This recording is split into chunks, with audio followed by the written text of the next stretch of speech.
Hey everybody, it's Jeffrey. You totally went off. I wasn't even sure if it was recording. Yeah. All right, let's do this. So, hey everybody, it's Patrick. Hey, it's Jeffrey. And we're back with another Masters of the Universe Classics bio talk. And this week we're going to be talking about... Man-At-Arms. Nice. Man-At-Arms. So, do you want to go right ahead into the bio? Sure. Do we have anything we need to talk about first? I don't think so. I feel like it's been a while. It has been a while. Do we need to explain why?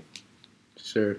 So, Jeffrey has started school. Yep. Summer vacation's over. Sadly. So, there's been a homework situation. Yes. So, we're respecting the process. But, And I was sick. And he was sick. And we did actually record a couple videos, but yeah, not so good. I mean, not that they're great anyway. But Jeffrey didn't sound himself, right? Yeah.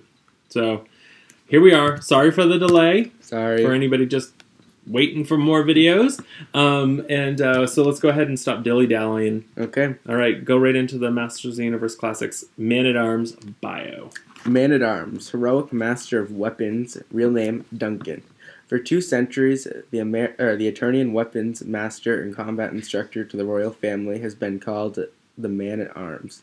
Trained by the renowned tactician Decker and a veteran of the Great Unrest, Duncan was asked by King Randor to step into this position and fortify his guard with an elite strike force, which he named the Masters of the Universe. In addition to his skill in combat, Duncan is also a great inventor and helped construct an electronic version of the power sword for Adam to use until he could unite both halves of the sword of King Grayskull. Man-At-Arms and his adopted daughter Tila often scout the borders of Eternia for signs of lurking evil. Okay, so that's the bio. Mm-hmm. So I'm really interested from the 2002 perspective, and your really limited experience. Man-At-Arms was just simply for you 2002 related. Yep. What did you think when you read this bio? There was new things, but there were other things that I already knew. Like I already knew things about him being like good inventor and all those kind of things. But the name Decker and the whole background of the position of Man-At-Arms is all new for me. Well, Decker was in the cartoon. He was? Yeah. The 2002 cartoon, that's where he's from. Oh, it is? Don't you remember in the show where, like, I think it was Island of Orcas or whatever, where Clawful's people were, Decker was there, he had, like, white ponytail, and he was, like, had maybe one eye or something, he was, like, bandaged up, he was Man-At-Arms trainer, and they, like, met again for the first time in a while. It sounds a little familiar, but... Yeah. So, what else? I don't really have too much. I mean, Man-At-Arms has never been a character that I've never, like, I like him, but he's never been a character that I've been a huge fan of. Like, he's not, like, one of my big favorites of He-Man. But, I like him, and I like the idea of having somebody like Man-At-Arms, like the, general person of the, army, or guard, as they call it in here. So Man-At-Arms, like, hasn't been one of your favorites.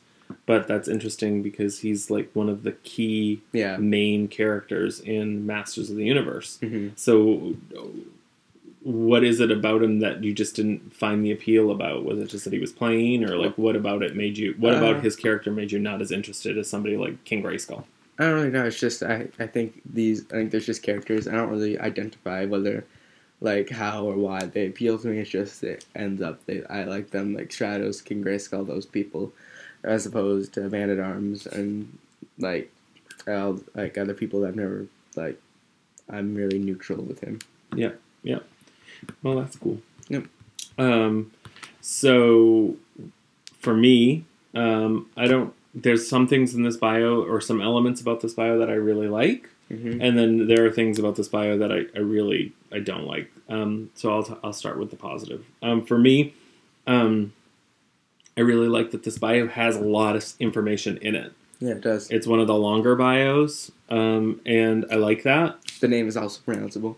Right, and the real name I really like because it's obviously something that's already been established. Duncan wasn't new for this Masters of the Universe Classics line. It goes all the way back. Yeah. So that's not a big deal for me either, and I like that they kept it that way. And I don't mind things like that they, like the title Man-At-Arms, or the Man-At-Arms is a title. Mm-hmm.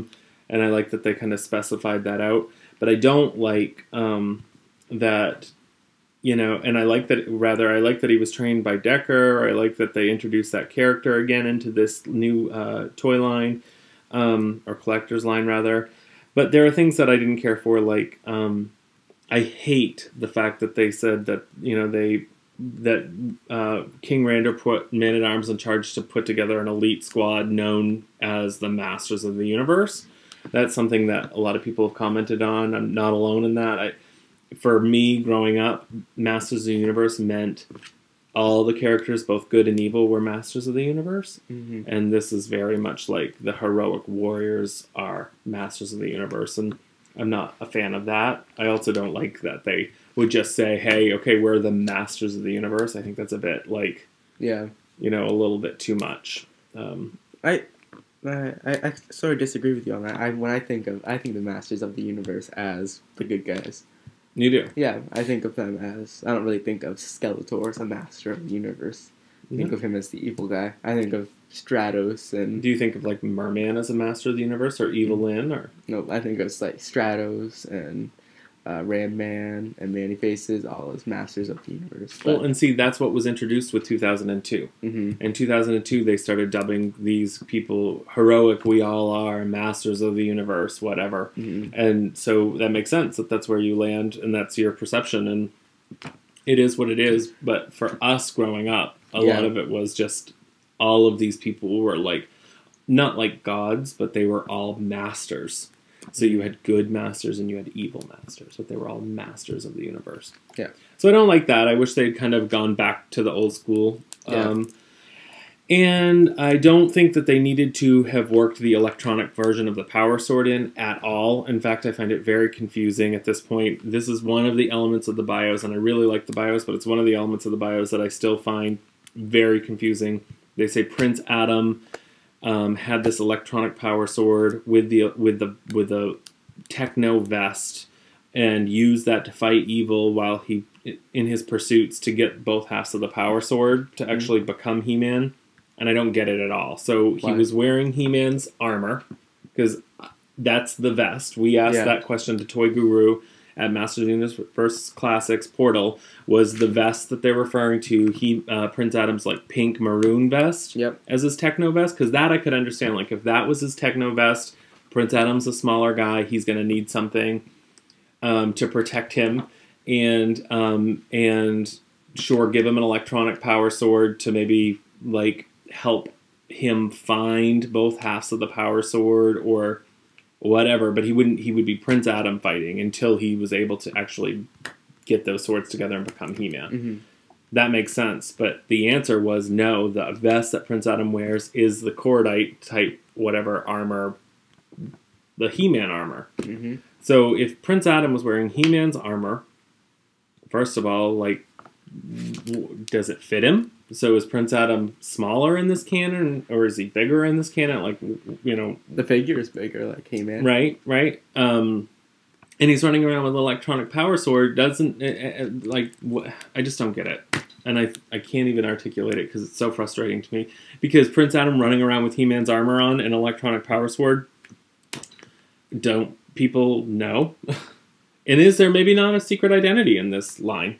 They really haven't been mentioned. Although, yes, it has, because they mentioned in Queen Marlena's bio that she actually does know the secret identity. So this makes no sense. And Toy Guru, I really wish you'd just back up on that statement and say that techno vest that Adam is wearing is his maroon vest, because then it all clicks into place. But nobody really knows that He-Man wears that vest. He-Man, there has never been a He-Man before. No, but when he comes onto the scene, then A, Adam's never around, B, He-Man's wearing now Adam's armor. But the question, does Adam search for the power sword alone, or does he go with the Masters of the Universe? Good question. Because if he searches for it alone, then nobody would be around to know. But I guess we're going to find out. Or maybe he changes every time he goes into battle. I don't know. I just realized that I went off on a way big tangent there. You did. Because we're almost at the 10-minute mark. And we haven't even talked about the figure. So what do you all think out there? Let's maybe... Let us know. Yeah, share your feelings on this whole techno vest, Prince Adam, techno electronic sword. Something I feel pretty passionate about. Jeffrey doesn't seem to... It doesn't bother him as much. But what do you guys think? All right, let's quickly dive into the figure. Other than that, I love the bio. Just saying. Let's look at the figure. So we're going to put it up on the screen for all of you to look at right about now.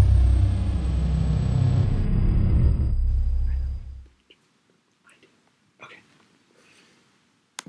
All right. So we're back, and we can't see each other on the screen anymore because we're looking at the photo that we just flashed up on the screen. Yes. Man-At-Arms, awesome Masters of the Universe Classics figure. What's with the sword? He came with a sword, he came with his mace, he came with 2 heads, he came with the mustache head, and he came with the non-mustache head. I'm not a big fan of the sword. I always think Man-At-Arms as this club. Sure, and I think a lot of people just use some of those accessories because they clip onto his back. Oh, okay. It's the sword that came with, like, the Castle Grayskull weapons rack, so... But what do you think about this figure, though, in general? I like him. One thing that was in the 2002 series that I would prefer to have seen on him is the bigger shoulder pad thing. The armor being larger, more exaggerated? Yeah. Yeah. But other than that, I think it's a really cool figure. I don't really get why on his legs they give him one thing of... Like, even on his shoulders, too, they give him one thing of armor. But that's the way he's always been, I think, isn't it? Well, that was how he was. This looks like it came pretty much right off the card back art. Yeah.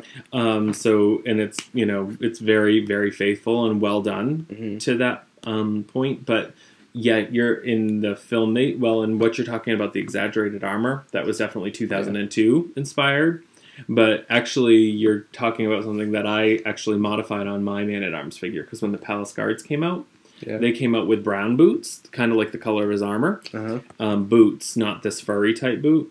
And they also came out with both armor on both sides. And actually additional armor, like what's on Man-At-Arms one leg here, that straps onto like the calf. Yeah. So what I did was I took one of my Palace Guards and I just popped the head off. And I put Man-At-Arms' head on there, and he's got both full armor on both arms. And then I took the armor off his boots so that it's just the tan, beige, brown colored boots. And that's pretty much a Filmation version of Man-At-Arms, which I love. So, so you can kind of make this Man-At-Arms with the Palace Guards, several different versions, especially with the non-mustache head.